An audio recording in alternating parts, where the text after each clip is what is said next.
Acara ini didukung oleh Desa Pay, cashless-nya kerabat desa Indonesia. Untuk sasaran SDG desa nomor 16 dan 17, ini 16 itu desa damai berkeadilan. Ini pasti soal perdamaian itu, ya. Tidak ada kriminalitas, perkelahian, KDRT, kekerasan anak.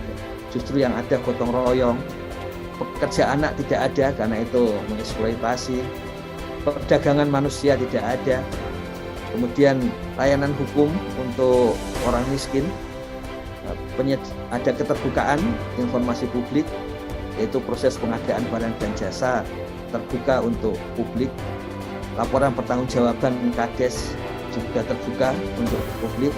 SOTK desa itu sesuai peraturan sehingga desa bisa lebih kuat, lebih mampu melayani warganya. Jadi SOTK itu tetap gunanya untuk peningkatan layanan publik pada warga. Kepuasan layanan pemerintah desa itu tinggi, gitu. Makanya ditanyakan itu. Karena ini bagian dari layanan. Perempuan dalam BPD dan perangkat desa minimal 30%. Dan kebebasan sipil, hak politik kepada pemerintah desa. Seluruh anak-anak, seluruh warga tujuan karena ada penanganan karena pelanggaran atau konflik itu ditangani dan dokumen bisa diakses. Dokumen perencanaan dan pembangunan desa mudah diakses warga. Kemudian yang nomor 17 itu berkaitan dengan kemitraan. Kemitraan itu dua. Karena ini sebetulnya networking. Itu ada sifatnya fisik dan ada sifatnya sosial ekonomi. Jadi kerjasama desa itu kemitraan sosial ekonomi. Jaringan internet itu adalah networking fisik. Makanya di sini ada indikasi-indikasi seperti itu. Yaitu seperti komoditas diekspor, berarti ada kemampuan bekerja sama dengan pihak di luar. Kemudian informasi desa dapat diakses. Kemudian pendataan, jadi ada data statistik di desa. Sebetulnya nomor 6 dan 7 itu dengan adanya misalnya pendataan IDM itu sejak tahun 2018 sampai sekarang, pasti nomor 6 data statistik desa itu sebetulnya ada. Nomor 7 karena pendataan di desa itu dimulai tahun 2021, maka juga mestinya dimulai tahun ini itu ada.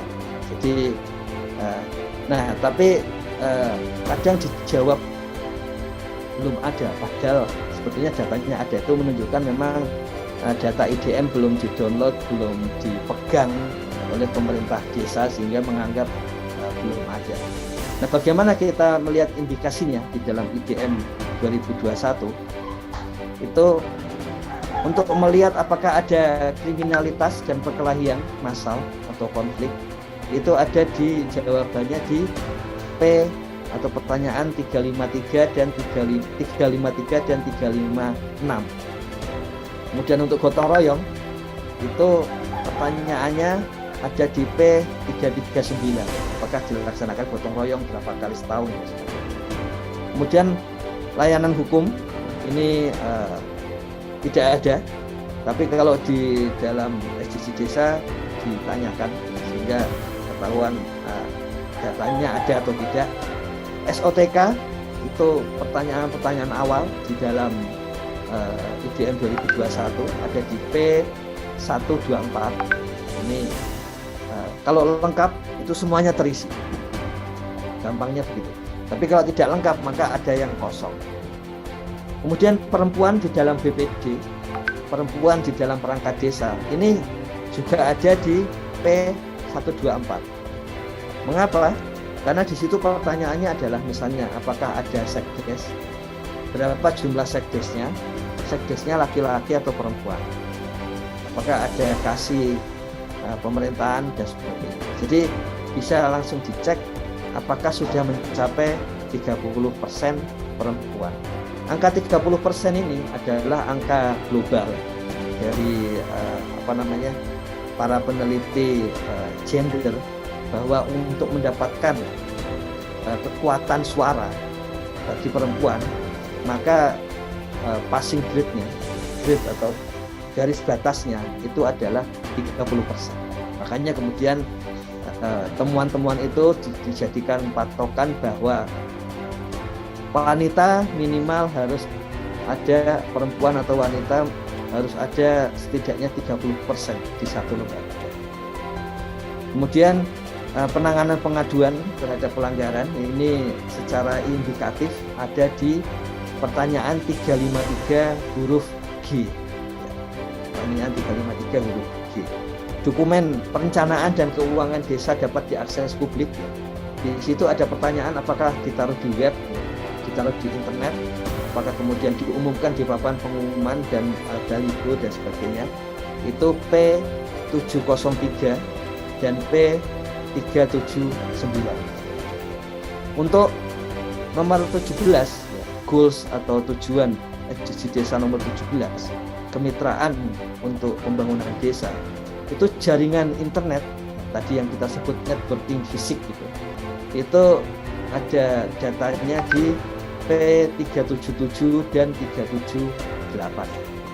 Komoditas unggulan desa itu di P402, 403. Memang bedanya di situ tidak ada pertanyaan diekspor atau tidak.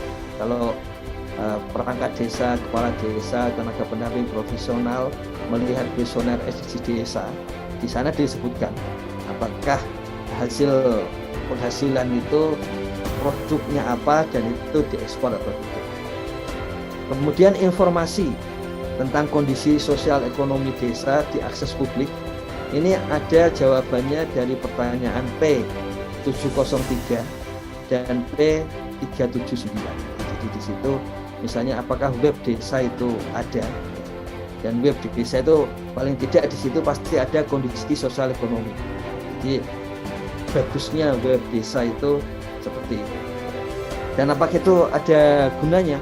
Kalau itu diupdate terus, tentu saja sangat banyak gunanya karena seluruh internet akan bisa mengakses informasi dari web desa tersebut.